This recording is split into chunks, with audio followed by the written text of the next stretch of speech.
I have the camera mechanical components all clean now, I think, and I can start putting this body back together. First thing I will need to do is replace the two screws in the shoe at the base of the camera here. The tripod socket.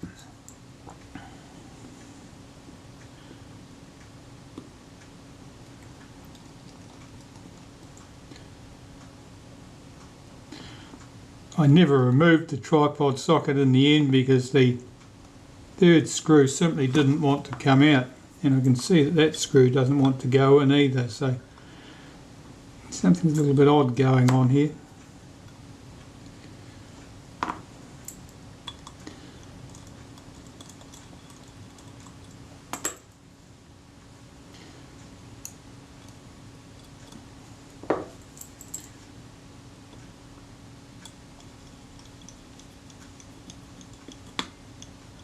Screw went in it, can't say I was hell of a happy about it. Let's have a look at the state of this screw. Is it damaged in some way? I don't really like the look of the thread on that. I think I'll replace that with another one. What have we got lined up here ready to use? Anything exciting? Oops. Just bring my spare parts container up and see what I've got.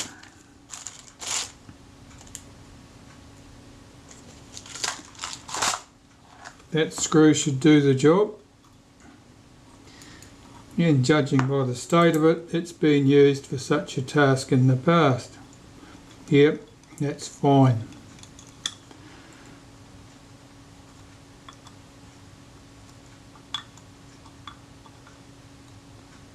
And that was the screw that didn't really want to move to start off with. That can stay exactly where it is.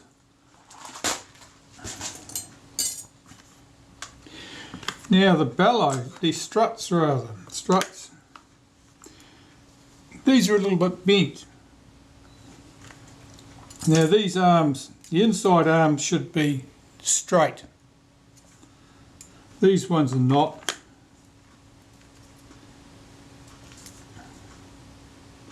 So I've got to straighten those up. The outside arms, the ones closest to the end of the frame here, they should be slightly dished. They should be higher at the ends than they are in the centre when you look at them like this, and they're not. Which means that they need to be adjusted. That rivet there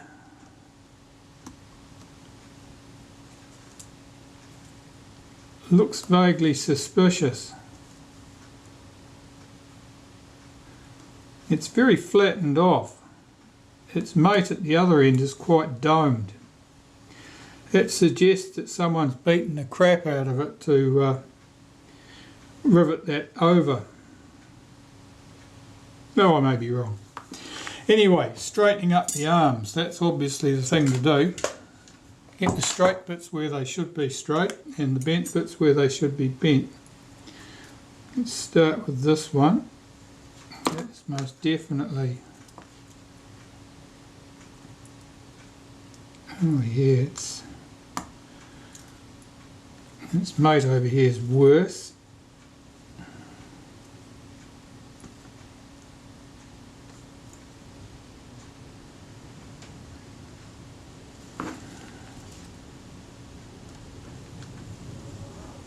That looks right. Now the outside ones,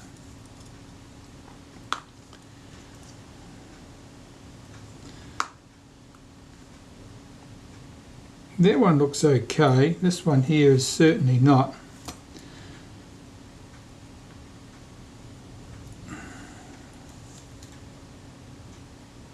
And what that achieves, it means that when this frame is trapped inside the body like this, it's applying some upward force on these buttons at the other ends of the arms, which means that they click into place nicely. So they're under spring tension, and as you bring the front out, they spring into place and lock the struts nice and rigidly.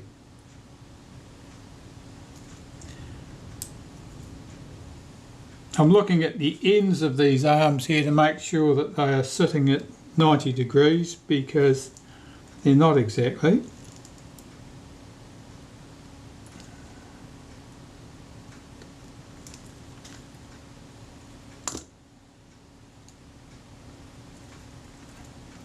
That seems better.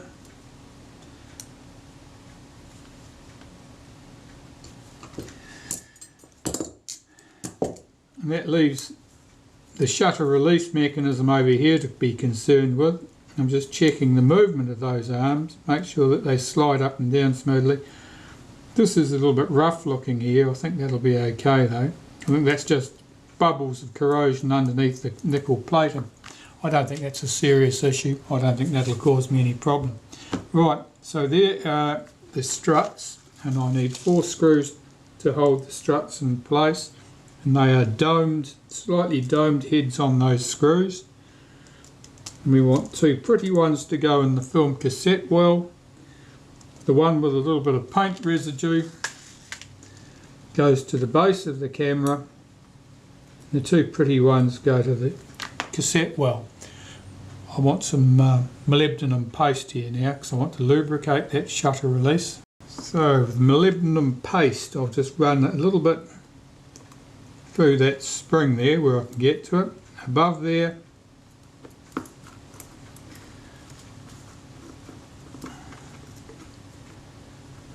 and at the top.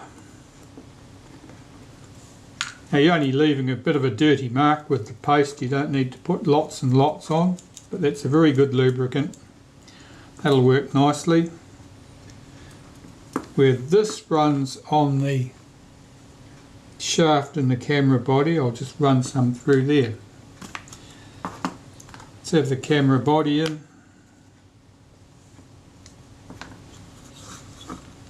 I'll just wipe some on the shaft the release runs on.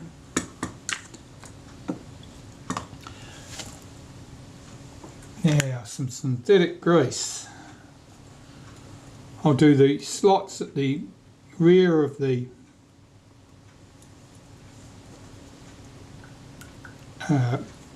struts. I don't do the slots at the front of the struts because I'd inevitably end up wiping it all off anyway while I'm trying to get everything in place with my fingers. So starting here, should have the spring somewhere. That's our return spring for the shutter release. It slides on the shaft first. Now, looking at this,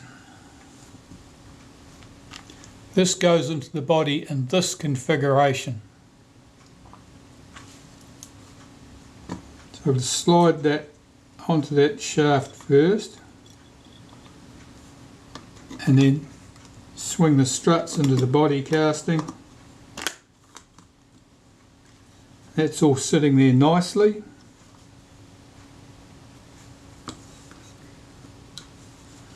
I've got my 4 screws. Now one of the nickel plated screws was quite rough. That will be this screw at the top of the body.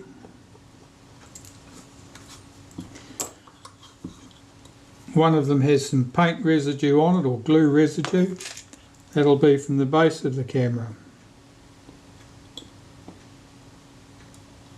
I'm not doing those screws up tight, I'm just making sure they're seated. And there are 2 in the film cassette well here. And these are the prettier of the 2 screws.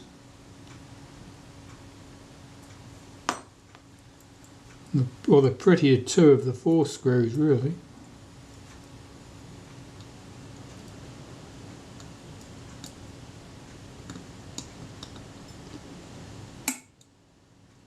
Can't get that to pick up that hole. Oh, the struts are not quite sitting up in place. That looks better. Let's try that now.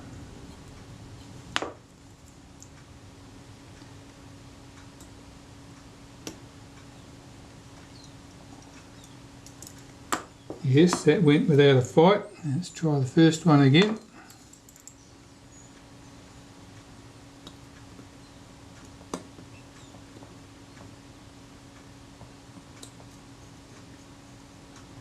It's running in. Okay, so all 4 screws are in place. I can tighten them up.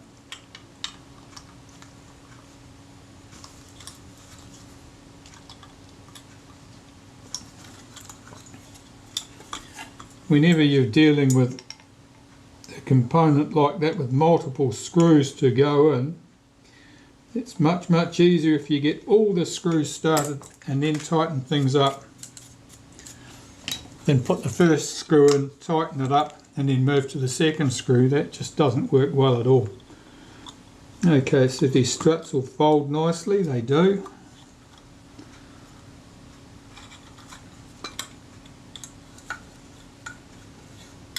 It's quite firm. I'm sure they'll come right once they've got a bit of lubrication on the front struts. Now this can go in. This is our focus mount. It only goes in one way up. It's pretty hard to get that wrong. And there are 4 short screws, quite broad heads on them, unlike much else on these cameras.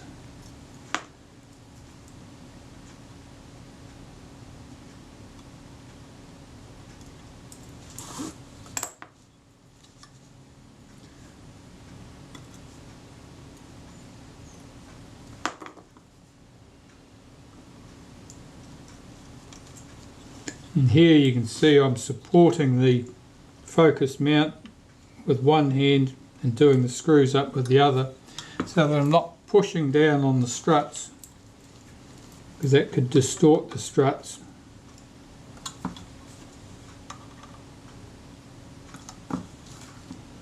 And cause me grief.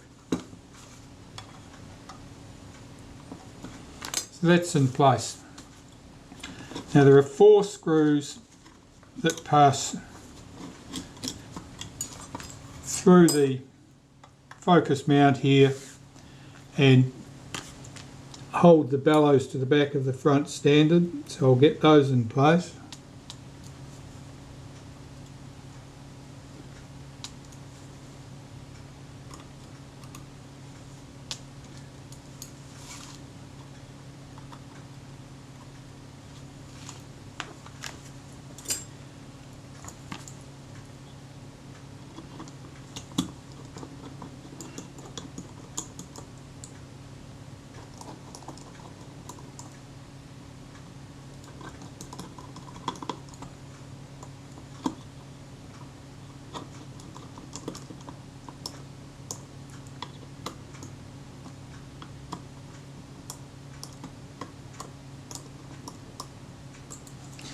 So now our bellows are all firmly held in position.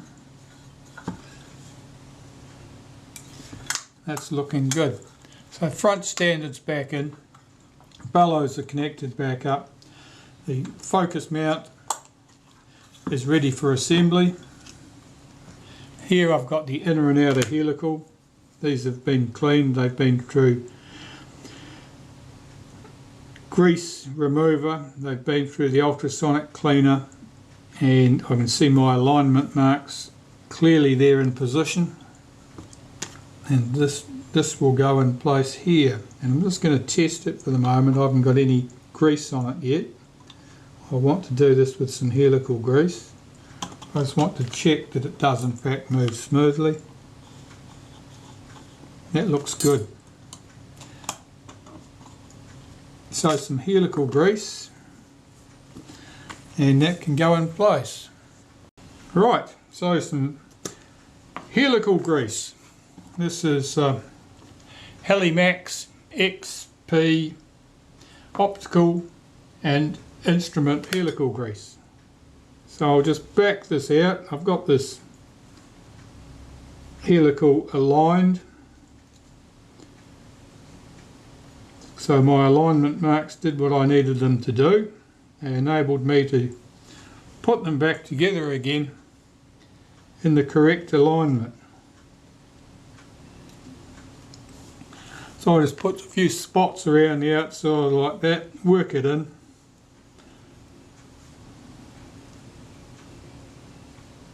You don't need to absolutely clog the threads with grease. Run some around the back face here where it sits in the mount.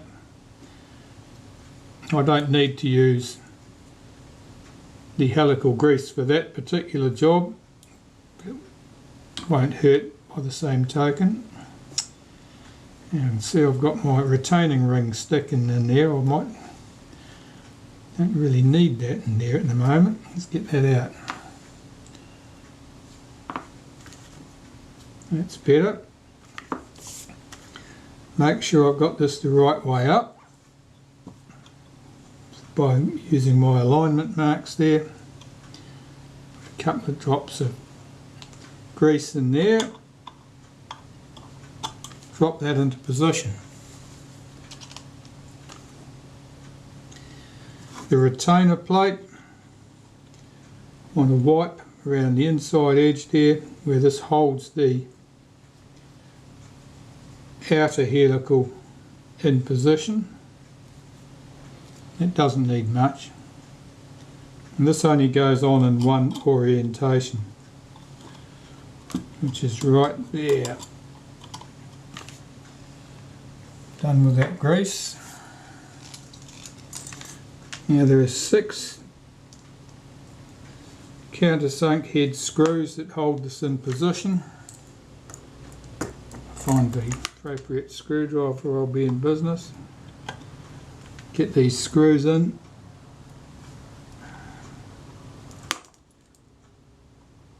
And here I've got the inner helical is sitting forward of the outer helical. You don't want it sitting back from the outer helical, because otherwise when you do these screws up you'll suddenly discover you've locked your focus up. It doesn't want to go back. That screw's a bit tight in there.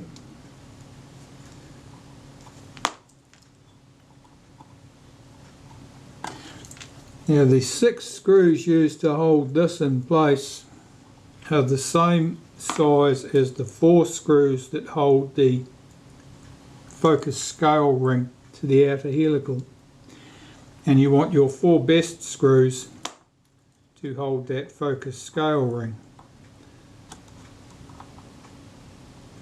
It doesn't matter if the screws holding this retainer plate down are a bit ugly, so I'm just checking I've got 4 good screws left there. And the reason for that is that if the screw heads are a little bit mutilated, they won't bind on the edge of the focus scale ring very well. Right, that looks done. I'll nip those 6 screws up. Now here I'm supporting the front standard with my fingers. I'm not pressing down on the front of the camera. Just check that the focus moves smoothly, and it does. That's good. So the focus scale ring next. Well, I've got my alignment marks that I made, which may or may not be useful.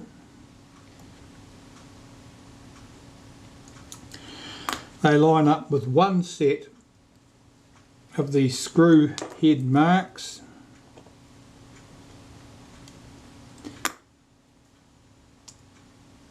But it's anyone's guess whether that'll give us correct focus. I won't know that until I put the shutter back in the camera and check the focus.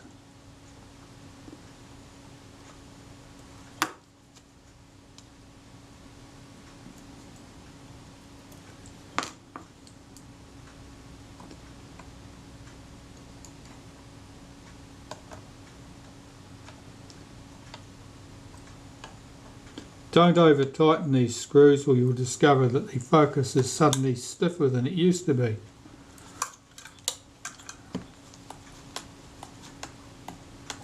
That's moving nicely.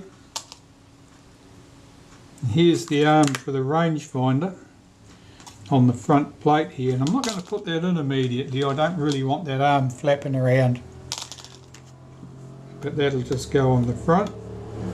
So that part's looking quite good.